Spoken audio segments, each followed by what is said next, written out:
when I was in California, the produce is unbelievable. That's where all the great produce, most of the great produce comes from in this country, and a lot of other places too.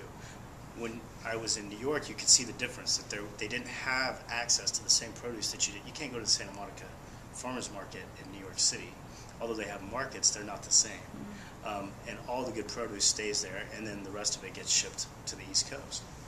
I think with FedEx and Chef's Garden and all these other different places, they've really made it more accessible for chefs in different regions of the country to access this produce and the different things that are out there, which is phenomenal. It's changed in the last 5 years.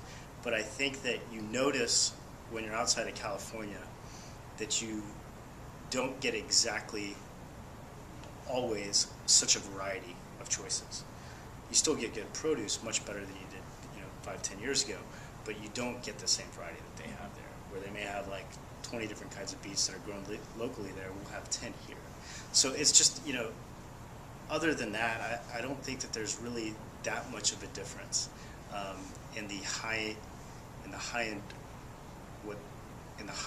restaurants, and the fact that they always tell you, no matter where you are, that you can't do certain things. I remember when we were in California and we would try to cook something, they would say, you can't do that, we're not in New York. Well, when you're in New York, they say, we can't do that, we're not in France, and the bridge and tunnel and Riverside. So it's all the same kind of connotations. They say the same thing, you can't do certain things in Dallas. I think that if you put out something that's good and tastes good and solidly executed, it doesn't matter where you're from or what's your background. If it tastes good, it's good.